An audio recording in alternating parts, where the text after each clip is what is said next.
O Senhor esteja convosco. Ele está no meio de nós. Proclamação do Evangelho de nosso Senhor e Salvador Jesus Cristo, segundo Marcos. Glória a vós, Senhor. Naquele tempo, alguns fariseus se aproximaram de Jesus. Para pô-lo à prova, perguntaram se era permitido ao homem divorciar-se de sua mulher. Jesus perguntou: o que Moisés vos ordenou? Os fariseus responderam: Moisés permitiu escrever uma certidão de divórcio e despedi-la. Jesus então disse: foi por causa da dureza do vosso coração que Moisés vos escreveu este mandamento. No entanto, desde o começo da criação, Deus os fez homem e mulher. Por isso o homem deixará seu pai e sua mãe, e os dois serão uma só carne. Assim já não são dois, mas uma só carne. Portanto, o que Deus uniu, o homem não separe. Em casa, os discípulos fizeram novamente perguntas sobre o mesmo assunto. Jesus respondeu: quem se divorciar de sua mulher e casar com outra, cometerá adultério contra a primeira. E se a mulher se divorciar de seu marido e casar com outro, cometerá adultério. Depois disso, traziam crianças para que Jesus as tocasse, mas os discípulos as repreendiam. Vendo isso, Jesus se aborreceu e disse: deixai vir a mim as crianças, não as proibais, porque o reino de Deus é dos que são como elas. Em verdade vos digo, quem não receber o reino de Deus como uma criança, não entrará nele. Ele abraçava as crianças e as abençoava, impondo-lhes as mãos. Palavra da salvação. Glória a vós, Senhor. Que as palavras do Santo Evangelho perdoem os nossos pecados. Podemos nos assentar, por favor.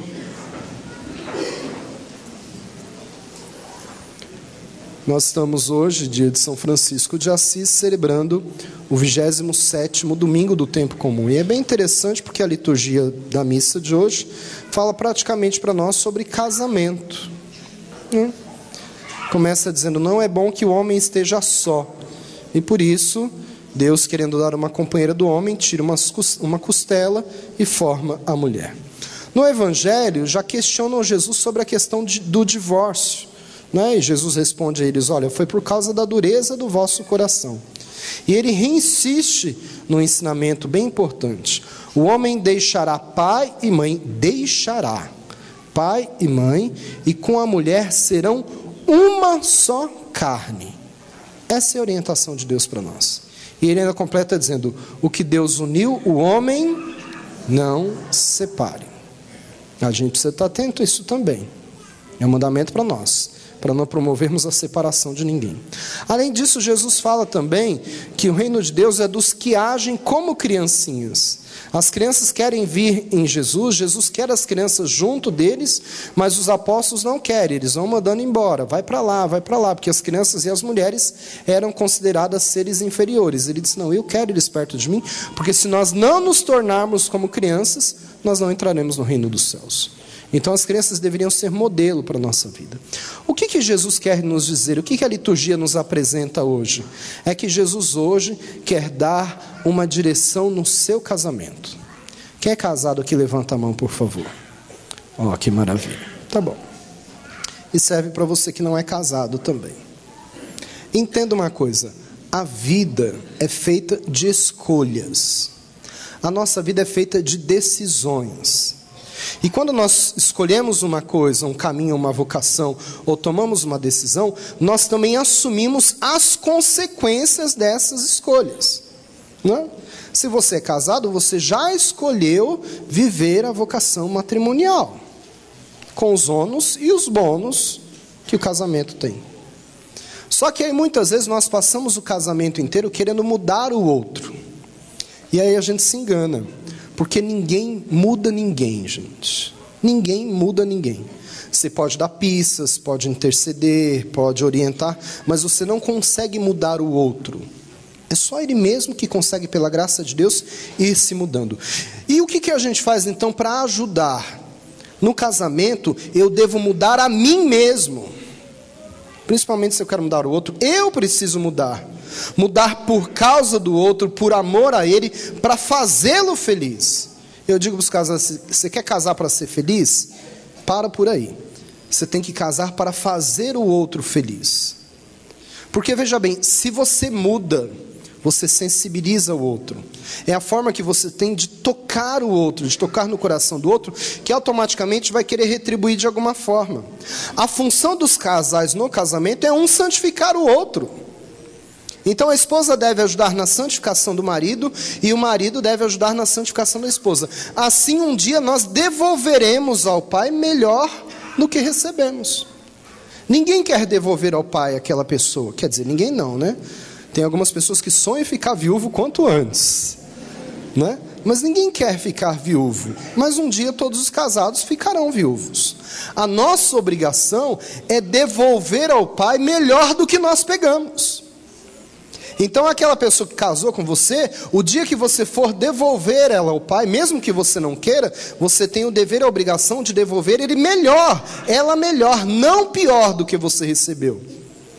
São Paulo dá 2 conselhos para a gente. Um é os casados. O conselho que ele dá aos casados é: não se separem. E ele dá também um conselho aos solteiros. E o conselho é: não se casem. Está na Bíblia, gente, é verdade. É o conselho que ele dá: não se case. O casamento não é algo simples. Só que muitas pessoas acham que o casamento é descartável. Nós precisamos não apenas viver o nosso matrimônio, mas nós precisamos também educar os nossos filhos para o matrimônio. Exemplo: digamos que o seu filho chega para você e diz assim: pai, vai ser aniversário da minha namorada, o senhor me dá dinheiro para comprar um presente para a minha namorada?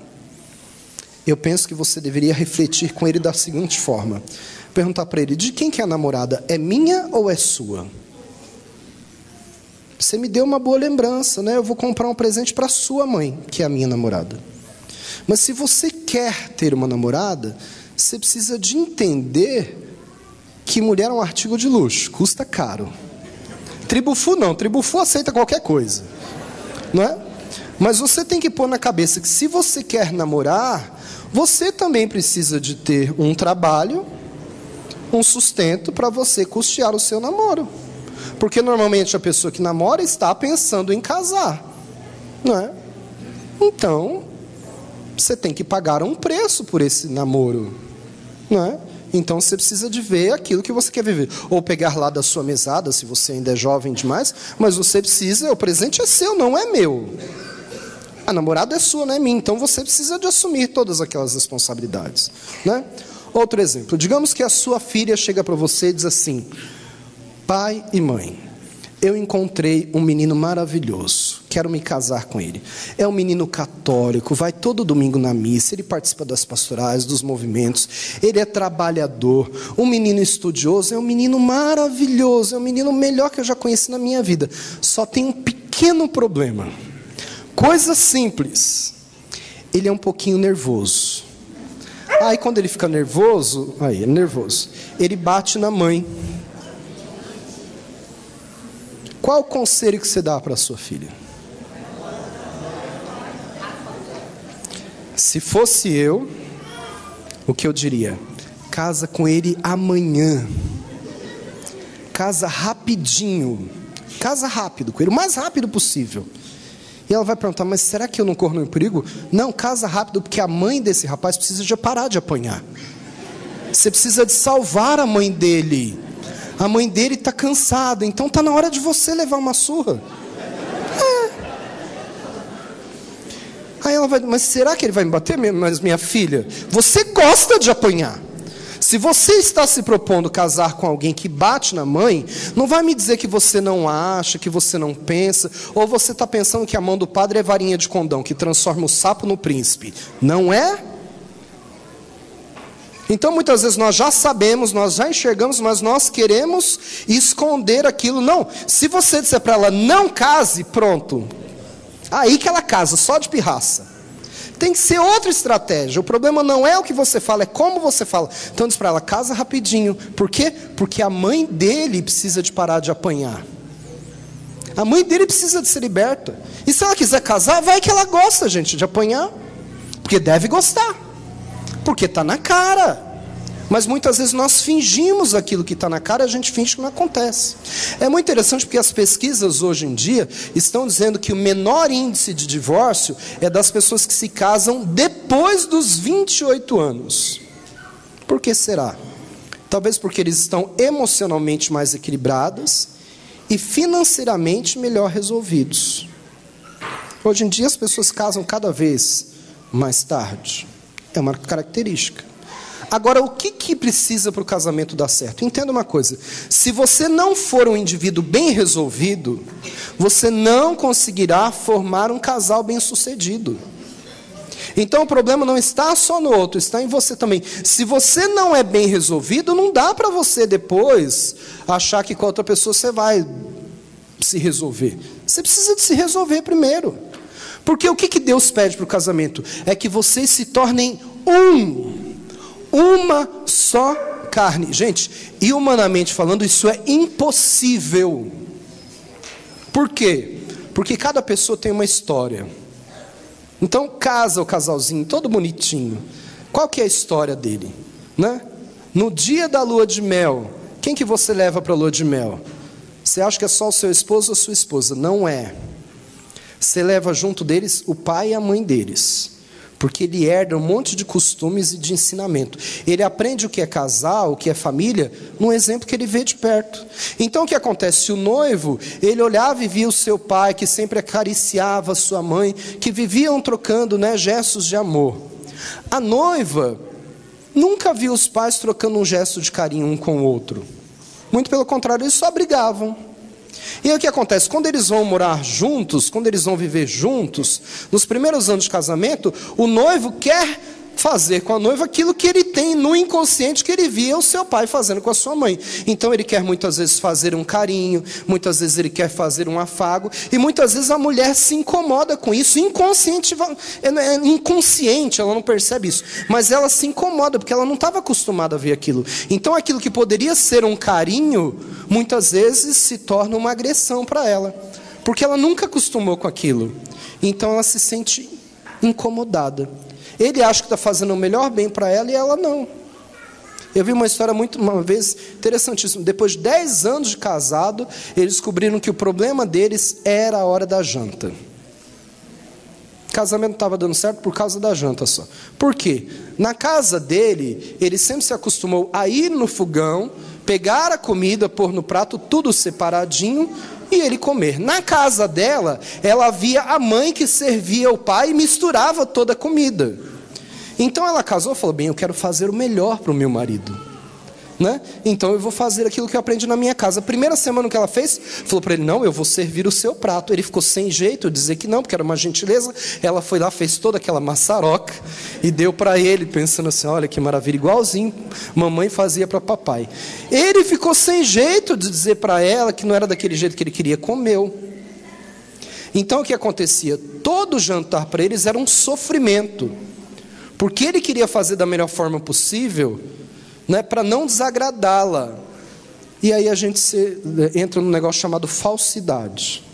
Depois de 10 anos, gente, isso não é historinha, é verdade. Depois de 10 anos, fazendo um retiro, que ele teve coragem de dizer para ela, olha, sabe o que me incomoda em você? É você fazer o meu prato. Eu não gosto, eu servir a minha comida. Também eu não gosto de ser tudo misturado, eu gosto de ser separadinho. E ela disse, mas por que você não disse isso? Eu fiquei sem jeito.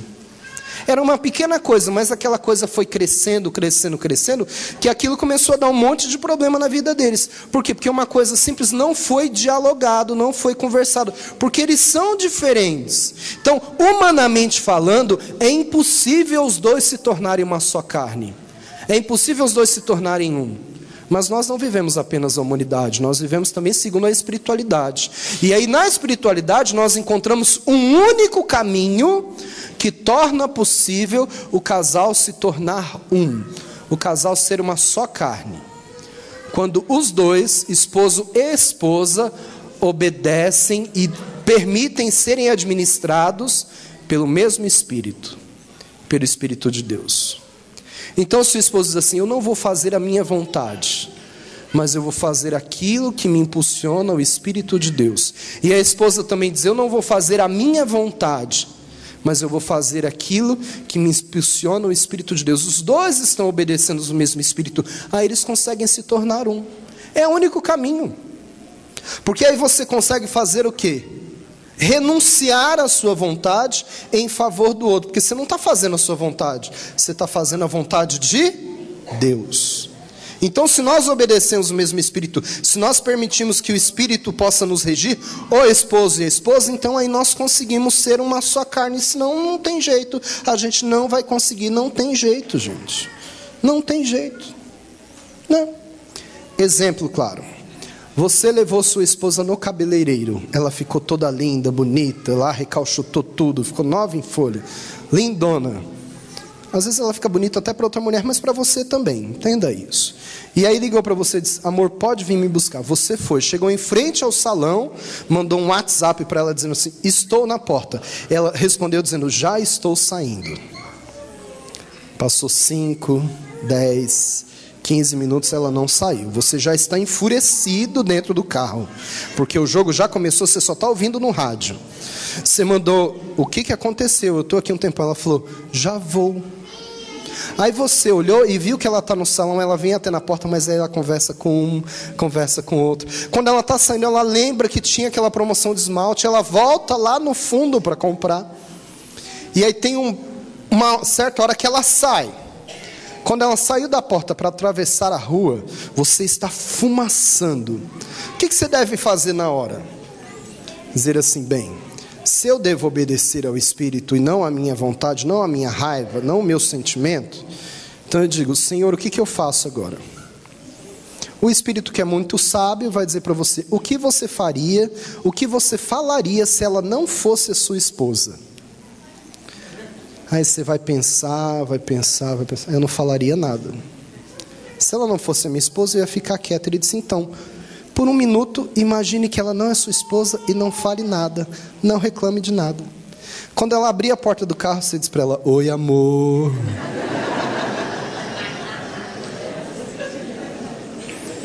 Por dentro você está fumaçando, mas você está dizendo assim: ela não é a minha esposa, ela não é a minha esposa, eu não posso falar nada. Porque intimidade é uma merda, né, gente? Intimidade é uma merda, a gente já joga na banguela e vai falando tudo. Por quê? Aquela dificuldade poderia se tornar um problema gigantesco. Aquela briga poderia acabar com toda a felicidade, com toda a beleza daquele salão, com tudo o que aconteceu, por causa de uma coisa que é simples, mas que incomoda muito. Então nós precisamos de ter essa escuta ao Senhor, não é? Para fazer com que as coisas aconteçam. Aí você vai dizer para mim: padre, que o senhor não conhece a minha esposa. Graças a Deus, por isso não me casei. Não é? Mas gente, relaxa, imagine só, compare Adão. Adão casou com uma mulher maluca que falava com cobra, gente. Relaxa, você está no lucro. Imagine que você está andando na rua, aparece uma cobra na árvore. Alguém trouxe cobra para abençoar hoje? Não, né? Graças a Deus, eu tenho pavor. Então olha a cobra na árvore e diz: oi, cobrinha, tudo bem? O que a senhora quer? Quer que eu coma do fruto proibido? Aí eu vou lá. Quem é uma mulher que fala com cobra, gente? Então relaxa, você está no lucro. Aliás, Deus fez Adão e Eva e os uniu para a eternidade. Para a eternidade. É que eles se abriram ao pecado e aí a morte entrou no mundo. Senão eles estariam aqui no primeiro banco da igreja, participando da missa. Estariam ali para a eternidade. Então entenda uma coisa: nós temos milhares de exemplos que você poderia buscar, principalmente com os casais de mais quilometragem rodada, né? Tem um casal agora na paróquia Sr. Mirim da Dona Lourdes, estão fazendo nesse final de semana 60 anos de casados, né? A gente deveria ir lá, você que é casado, perguntar para eles como é que foi, aprender com eles e aprender com os santos da igreja também. Santa Rita, por exemplo, ela tinha o costume de rezar sozinha e ela deixava o marido só. Aí um dia ela parou, pensou e ela mudou de atitude. Ela viu que eles precisavam ser uma só carne. Santo Eduardo era um rei, mas ele entendeu que ele precisava se dedicar mais à esposa do que ao reino. E ele se dedicou muito mais à esposa dele do que ao reino, porque ele entendeu que ele tinha que viver no sacramento do matrimônio, essa necessidade que Deus pede de serem uma só carne. Então ele se dedicava mais à esposa do que ao reino, do que ao trabalho dele.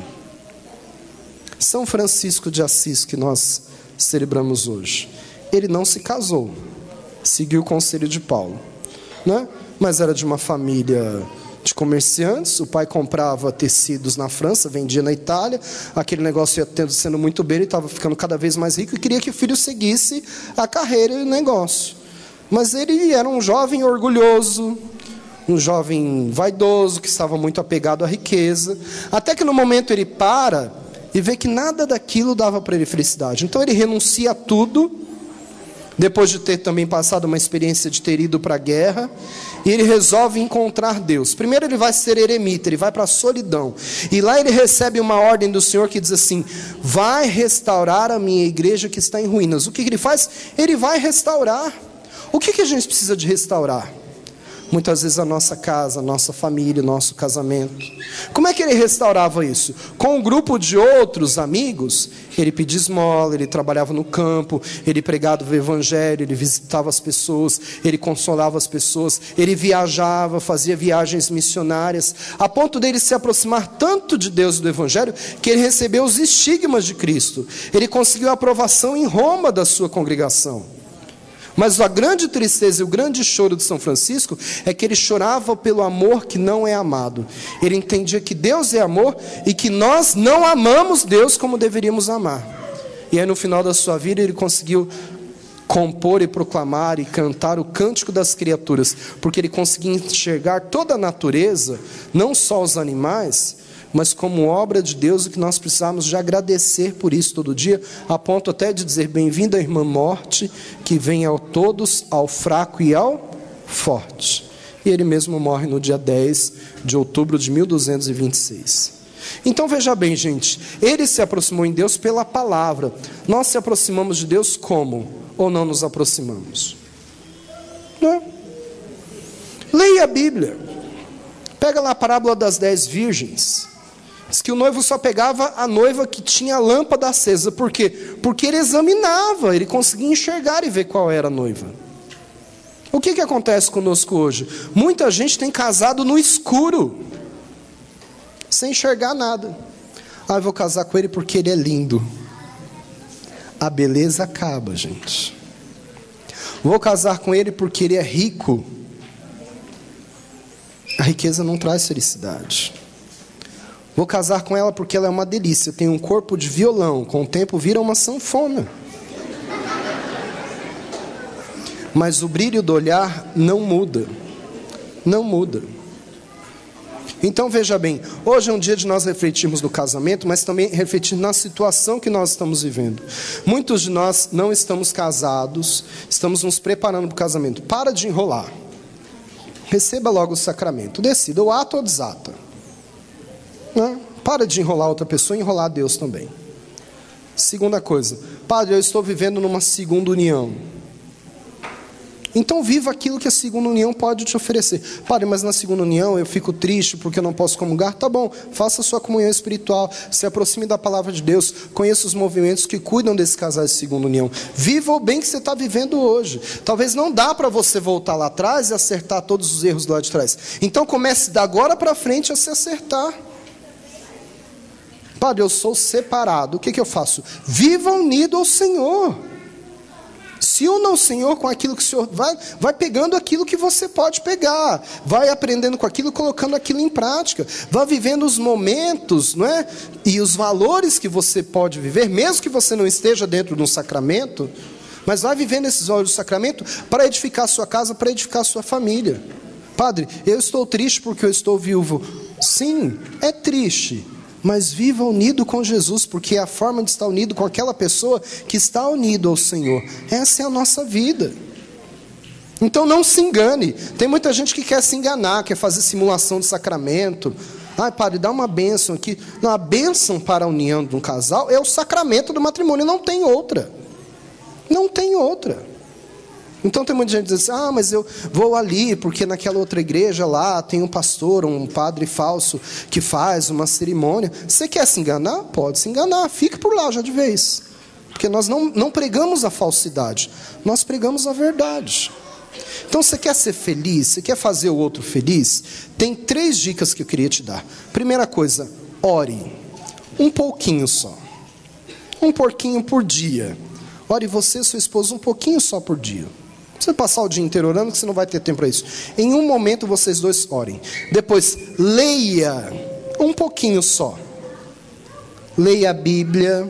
Leia um livro sério que fale sobre matrimônio, de exemplos de casais, de testemunhos, de orientação. Leia. E depois, viva um pouquinho das duas coisas, daquilo que você orou e daquilo que você leu. Se você conseguir orar um pouquinho com seu marido, com a sua esposa, ler um pouquinho com seu marido, com a sua esposa, leituras que vão te ajudar, e viver um pouquinho aquilo que você ora e que você lê, com certeza você será o casal modelo, o casal mais feliz do mundo. E como pede o Papa Francisco, que nós possamos nos aproximar dessas famílias que estão feridas, que estão sofrendo e que precisam de, olhando para o nosso amor, saírem dessa situação de escravidão e irem para a liberdade.